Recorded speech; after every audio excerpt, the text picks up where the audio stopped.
One day during the summer vacation, I opened my phone to check my screen time. This was a regular part of my schedule, and plus, I wasn't scared. I had already quit video games and most social media, so I must have been invincible to the harmful effects of my phone. But then, the number flashed on my screen. 6 hours and 25 minutes. How? That was over a third of all my waking hours just gone, lost to this device. I knew something had to change. And so I did. After countless hours of research into the inner workings of habits, smartphones, and even human biology, I found an efficient and systemic approach that instantly brought my screen time down to just 49 minutes. And it was shockingly easy. So now I intend to show you the secret behind smartphone addiction, the exact steps that I took, and what you can do to guarantee the same results. So the first thing to understand about smartphone usage is that it's a habit. And thankfully, James Clear, the author of Atomic Habits, has provided us with a very clear framework on how to build and destroy habits. In his book, he describes the system by which all habits operate, which he calls the habit loop. It consists of 4 parts. There's the cue, there's the craving, there's the response, and then the reward. The cue is just noticing the habit, it's thinking about it, it's what cues you to do this habit. The craving is pretty self-explanatory, that's just when you crave wanting to do the habit. The response is the actual doing of that habit, and the reward is, well, the reward you get for doing that habit. Every single one of these elements is absolutely necessary for a habit to form. And depending on whether we want to build or destroy a habit, we can leverage this cycle to our advantage. So the first thing we're going to do is look at all 4 steps of the habit loop, and this might all sound like a bunch of boring theory, but this is what's going to lead us into the actionable, practical steps on destroying your smartphone addiction. So first, let's start with the cue, and for this, we basically want to make the habit invisible. In this case, you want to make it so that you never notice your phone. As they say, out of sight, out of mind. So how can you do this? Well, one way I practically implement this in my life is after school, I always keep my phone in my backpack. And since it's in my backpack, I don't really see it, and therefore I don't really remember it. So I have days when I, after coming back from school, literally just go the entire day without using my phone, and I'm like, oh wait, where was my phone? Because, maybe I need to use it for texting someone.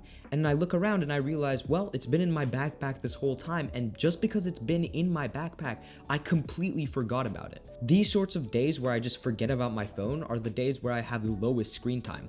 So one of the easiest ways to lower your screen time is to just get your phone out of sight so you don't think about it.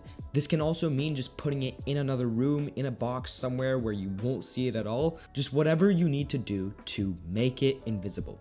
The next step is craving, and the craving step doesn't offer that many actionable solutions because it's really mostly just dependent on the reward, but there's still some stuff we can do here.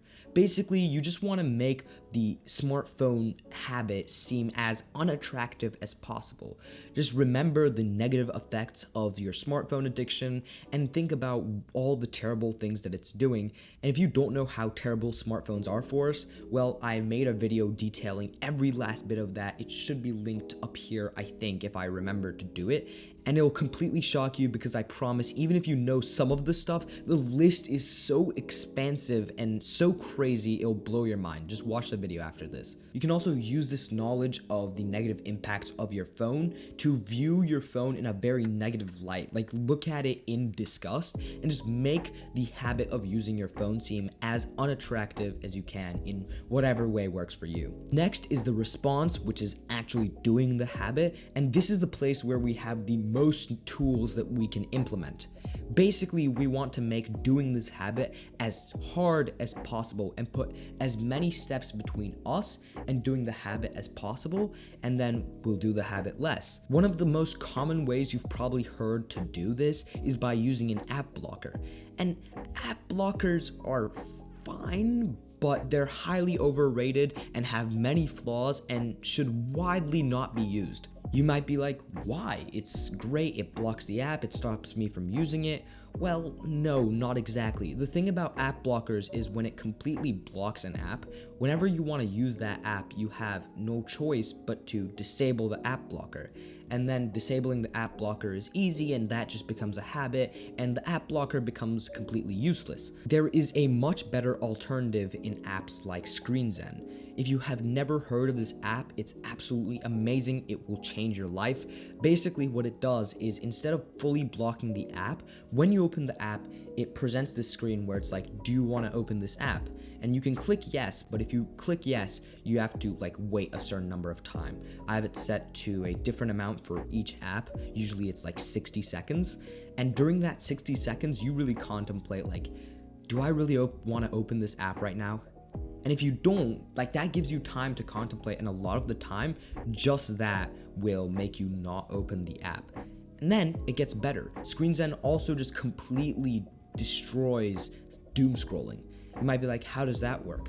Well, it's not just you wait the 60 seconds and the app opens permanently, because with app blockers, it's you disable the app blocker and then you get the app for as long as you want. But with these, since you're not going and disabling them, just waiting the 60 seconds is still easier and faster. So you just wait the 60 seconds. And then when you open the app, you can set it so that after 5 minutes, it pops up again. And it's if you want to keep using the app, you have to wait 60 seconds again. And it's damn it, I want to scroll and now I have to, wait 60 seconds and get rid of this dopamine instant gratification scrolling loop. And a lot of the time, that's enough to get you out of the doom scrolling habit. And it's really effective. The only tip I'd give with the configurations on this app, make it so that the wait times are just enough so that you don't go and disable it, but they are at that limit where it just makes the app using experience terrible. So you don't really want to use the app, but it's not quite bad enough that you want to disable the ScreenZen app. So it's right in that mid zone, and that really, really helps reduce your screen time. We can also make the response hard in other ways. For example, putting your phone far away in another room, or giving it to a friend or parent so they can hold on to it for you and make sure you don't get it. That's also going to make it really hard to use your phone. And any method you can use to make it hard to use your phone, as many steps as you can add in between you and opening the phone, the less you will do it, because it's difficult, there's friction, and that's going to give you time to both contemplate what you're doing and also make you change your mind because you're like, oh, I can't be bothered with all of that right now. I'd also recommend deleting apps that you really definitely don't want to use. You might end up re-downloading them eventually, but again, it's just that extra step that might limit you from using it that one time. But generally, I just love interventions that work at this response phase. And there's always this layer you can do where it's okay, I have a preventative measure. You can break it, I can add another preventative measure. You can break it, I can add another preventative measure. And it's you versus you, who can outsmart the other. Next is the reward. So basically what you want to do for this is make the habit unsatisfying. Give some sort of punishment. Use some sort of accountability. So one way you can do this is have your screen time just up as a widget on your home screen. This is what I have. It's very easy to do. Just open, the home screen and you add a widget, and there's this screen time one. And what it does is every day it displays your screen time, so you're always held accountable and you see how much your screen time is. You can also get a friend to check you on your screen time, and this is a lot more powerful because they'll be like, yo bro, you haven't been aligning to your goals, your screen time is really high, you got to get to it. And you're like, you're right, I have to do it. And they can keep you accountable, and that's a very powerful way, that's a very powerful incentive not to look at your screen so much, just to avoid the embarrassment of going to that friend and being like, bro, my screen time was 7 hours again. And he's disappointed in you, and you don't want that. So that fear of that punishment is going to discourage you from doing the habit. So this is all great, and this will definitely help you, especially in the short term. But if you want to have a long-term impact on your relationship with your phone, there are some more steps you need to take. First of all, you need to eliminate the root cause of your reliance on your phone. Now, some things like just messaging people, that can't really be eliminated. You can buy a flip phone, but no, I'm not suggesting you do that, really. I'm talking more about things like FOMO, fear of missing out. So that might be one of the reasons why you keep going back to social media, even after you implement all of these steps, because you haven't addressed the root cause of, oh, there's this fear of missing out. And until you go and directly address that, the thing behind the thing, then no meaningful long-term change can be made. Another thing can be a deep sense of loneliness. These aren't things that can necessarily be fixed instantly with a quick hack that I can tell you now, but it's important to note that you need to address these things deep down that are driving you to seek out instant gratification on your phone, and address these internally, because you can use all the tips and tricks you want, but if these core drivers inside of you are still strong and powerful, then your body will seek out ways to, if you have FOMO, it's okay, go to social media and check what all my friends are doing, etc., etc. Another super important thing that is related to the previous point is, what if an app has both good necessary features and also kind of bad, distracting, unproductive features? One great example of this is Snapchat. It's great for messaging and a lot of people use it for that, but it's also got all of that scrolling and social media type stuff that can draw you in, and oh no, you're in the doom scrolling cycle again. So what can we do in these scenarios? Well, what we want to do is we want to separate the good from the bad, because if we don't do that, no matter what sort of app blocker we use, we have to come back to get that necessary good. Like, messaging your friends is necessary, and you can install any type of app blocker you want, but eventually you're going to need to message your friends, and then you're going to open that again, and then the bad stuff is going to come with it. So you really want to look, can I separate the good part from the bad part? Let's look at Snapchat, for example. What is the good necessary thing that you want? It's the messaging. Is there any way you can get the messaging without the bad stuff? Yes. Tell all of your friends, hey, I'm not using Snapchat anymore, and move your messaging area to the Messages app or WhatsApp, something that doesn't have also the social media aspect of it. If you do this, you've kept all of that good necessary stuff, but you've also eliminated all of that extra bad stuff.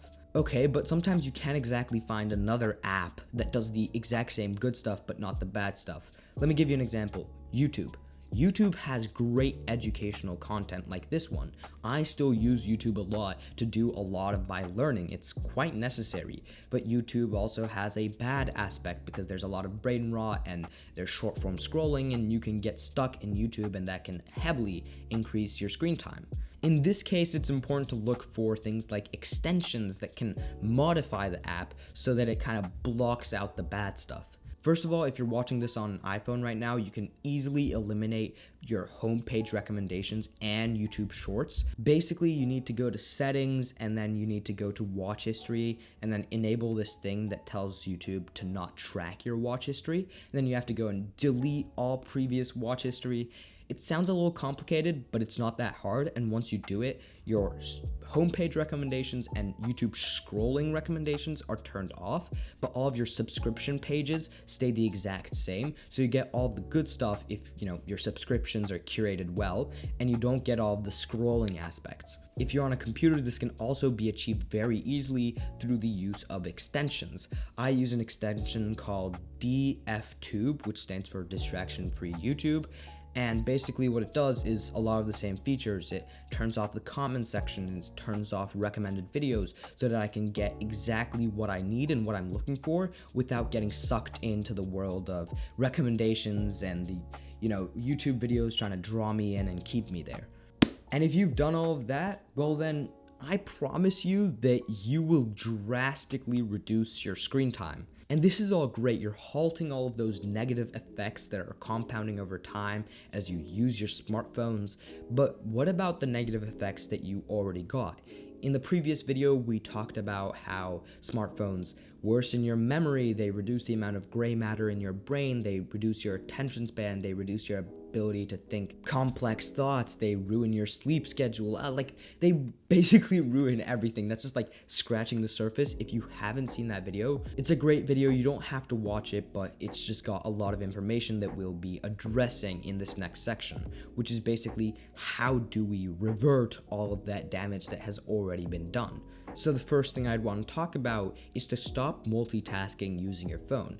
Multitasking using your phone could be anything like watching your phone and the TV at the same time, or watching your phone while you're eating, or just doing something else along with using your phone at the same time, this is very bad for you. It has a lot of terrible mental effects. I know sometimes certain activities are really boring and you feel like, oh, like I'll do my homework and watch YouTube on the side, but just if you care for your mind and brain and mental health and mental cognitive ability, just try to stay away from that. Next, if you're trying to read something for comprehension, so let's say you're reading a book as a PDF on your computer, consider reading that book as a physical copy, because research shows that reading things on a screen, just the act of reading it on a screen, significantly reduces your reading comprehension, which is kind of crazy, but it also kind of makes sense. So if you care about reading comprehension, read physical stuff instead of on your screen.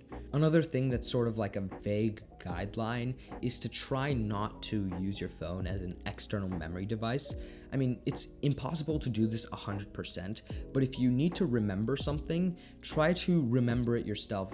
Don't just, put everything that you need to remember just like on your phone and then use that later, and that way you never actually have to use and train your memory. Because believe it or not, exercising and, using that memory muscle, if you will, is necessary and helpful for developing your memory, and phones just kind of eliminate the need for that.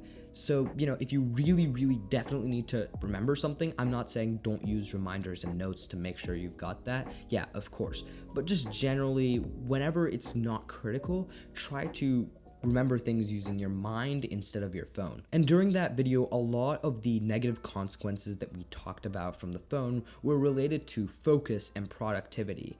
And if you're wondering how you can instantly have a significant increase on your focus, productivity, and just discipline when it comes to work, then I've got the perfect thing for you. I've created a totally free course that details actionable and practical steps in a compact manner that will instantly get you to double your productivity. It's completely free, so there's literally no reason not to go to the first link in the description right now and just join up. It's just a free resource, so do that right now. And if you enjoyed this video, feel free to watch other videos that I've made on similar topics. I'm sure YouTube has a pretty smart algorithm, and it should be recommending some videos up here on one of these sides. So if you find any of those interesting, feel free to watch them. But with that being said, I wish you good luck on your journey, and I'll see you next time.